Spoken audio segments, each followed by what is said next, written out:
In the heart of a bustling metropolis, where dreams are said to take flight, there lies an institution, a so-called beacon of knowledge named Universidade Estácio de Sá. Oh, how I wish my pen needn't wield such sorrowful tales. But alas, the truth must unfurl, as delicate and as fragile as the hearts it has bruised.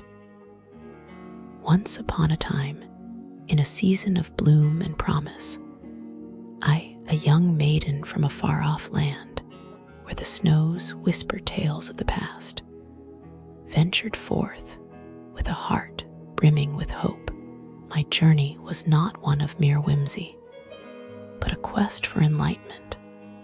For within the hallowed halls of Estácio, I sought to weave the tapestry of my future. Yet, as the days turned to weeks, and weeks to months, my spirit, once buoyant, began to sink under the weight of adversity. The Estácio, a fortress of learning it claimed to be, revealed itself to be a labyrinth of broken promises and shattered dreams. It began with a simple desire: to transfer, to adapt, to simply exist within the confines of its polos. But each plea for assistance was met with a cacophony of voices, each singing a discordant tune. "You cannot pass," they said, though no reason was ever made clear. My voice, once strong and clear, grew hoarse from repetition, pleading for a transfer, a chance to prove my worth in academia's grand arena. But the gates remained barred, and my supplications echoed unanswered in the vast expanse of indifference. The minotaur of bureaucracy reared its ugly head, demanding tribute in the form of currency, a sum not of gold, but of dreams 2,000 reals, a ransom for the freedom to learn, to grow, to be. And as the days waned, my name, once a beacon of hope, was tarnished, blackened by the ink of unpaid debts, a specter that haunted my every step. In the great ledger of life, the Estácio struck my name through with a heavy hand, leaving me adrift in a sea of uncertainty. The document, that sacred parchment which should have borne testament to my diligence, lay beyond my grasp, hostage to the machinations of an institution uncaring and cold.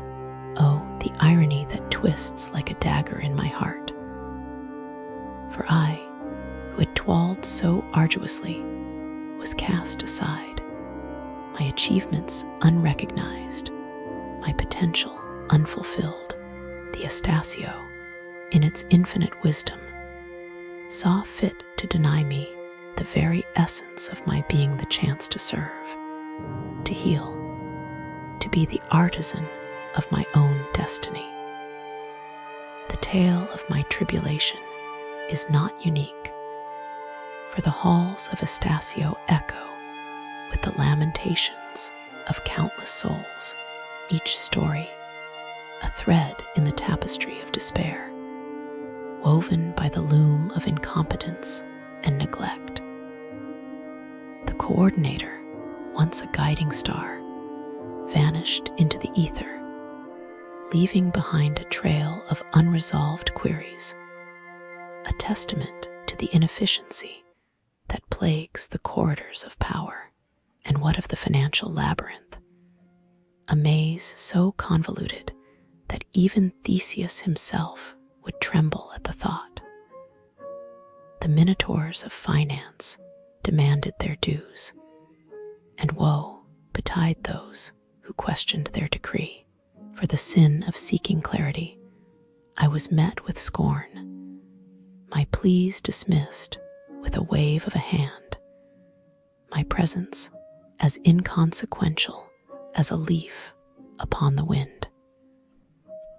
The Estácio, a place where the promise of education is overshadowed by the specter of commercialism, where the pursuit of knowledge is shackled by the chains of profit.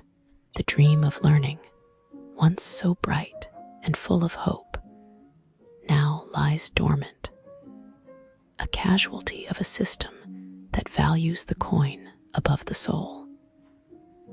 As I stand before you, my heart heavy with sorrow, I beseech thee, dear listener, to join me in my quest for justice. Let us not forget the victims of this academic tragedy, the dreamers and the thinkers. So I was looking at crimes near Universidade Estácio de Sá, because I was curious, like, what happens there? And oh, it is sad businesses near Universidade Estácio de Sá sometimes, well, they are not always honest. Like there was this real estate office scam. It was not exactly right by the university, but close enough that tourists could walk into it, These people, Luciana and Marcos, they made a fake office pretending to sell houses. They put up ads online with really cheap prices, too cheap, and when people came, they asked for big down payments. And then, poof, gone, the money, the office, everything, just gone. One man, Luis Carlos, he even took a loan to pay them. Imagine that, borrowing money just to lose it. He probably cried. He probably felt so stupid, but it is not his fault, These scammers, they are good at lying. What happened next? I think the police caught them, but the money, who knows? Maybe it was already spent. The victims, they just had to go home and be sad. No house, just debt. And you know what is worse? Tourists could fall for this too. If you are here for 2 weeks, looking for a cheap place, and someone offers you a dream apartment for nothing, run. Just run. Because Universidade Estácio de Sá is nice, but the people around it. Some of them are not nice at all. Then there was another thing, fake financing. They said they could get you a loan, but it was all fake. The company did not even exist. People signed papers, paid fees, and nothing, just empty promises. What happens after? The scammers disappear. The victims, they feel so stupid, but again, not their fault. The police maybe find them later, but by then, the money is gone. So yeah. Universidade Estácio de Sá is nice, but be careful. Because some people here, they do not care about you. They just want your money, and that is just sad. Ladies and gentlemen, as we embark on a journey through the bustling streets surrounding the Universidade Estácio de Sá, one cannot help but feel a mix of anticipation and trepidation. The area, vibrant with the energy of students and locals alike, promises a myriad of experiences. Yet, it is the subtle undertones of discontent that catch my attention, whispering tales of businesses that may not always meet the mark. Let us first set the stage with Naughty Shopping RJ, a local mall that stands as a beacon of commerce amidst the academic hustle. Regrettably, it seems to have missed the memo on customer satisfaction. Navigating its corridors is akin to wandering through a labyrinth, with no Ariadne's thread in the form of store directories or maps to guide the way. One wonders if this is a clever ploy to increase foot traffic, but for the weary traveler or the time-strapped local, it is nothing short of an Achilles heel. As we delve deeper into the reviews, a pattern of neglect emerges, with complaints about the mall's cleanliness and the peculiar policing of its food court. It appears that the mall's management has taken upon themselves to dictate the dining habits of their patrons, with an oddly specific vendetta against adolescents and their choice of sustenance. The irony is not lost on me when I consider that the same establishment turns a blind eye to the ambulant vendors peddling their wares, creating a paradox of permission and prohibition. But let us not tarry too long in the fluorescent-lit halls of Naughty Shopping, for the aromas of Bar do Elias Restaurante beckon us with the promise of Middle Eastern delights. Yet here too, the reality falls short of the dream. Patrons are met with blunt talhas that resemble butter knives more than the serrated steel needed to conquer a kebab. The staff, it seems, are more adept at disappearing acts than providing a seamless dining experience, leaving customers in a limbo of hunger and frustration. The tale of Estrella Bar Restaurant is one that tugs at the heartstrings, for it is a place where culinary dreams go to die. Picture this: you order a churrasco, your mouth watering in anticipation, only to be presented with a dish so undercooked, it might as well still be grazing in a field. And should you dare to request a bit more time on the grill, be prepared for a Pyrrhic victory, as your meal returns to you not as Goldilocks would say, just right, but as a charred homage to the fire gods. In the shadow of these gastronomic giants, house wine stands as a beacon for those seeking the grape's nectar. However, even here, the shine of the bottle is dulled by the tarnish of poor service and a seeming disregard for the delicate nature of the vine's finest. Vinhos exposed to the wrath of the Brazilian sun lose their luster, and the staff, well, they seem to have misplaced their manners along with their interest in customer service. As we reflect on these establishments, a common thread is woven through the fabric of their shortcomings: a lack of attention to detail, a disregard for the patron's experience, and a sense of complacency that borders on the absurd. It is as if these businesses have forgotten the cardinal rule of hospitality: the customer is king. So, dear travelers, let this be a cautionary tale. As you navigate the streets near Universidade Estácio de Sá, carry with you a shield of patience and a spear of humor.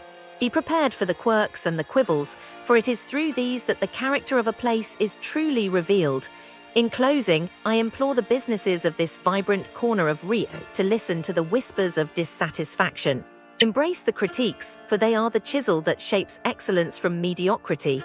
And to you, the intrepid explorer, I say approach with an open heart and an open mind, for every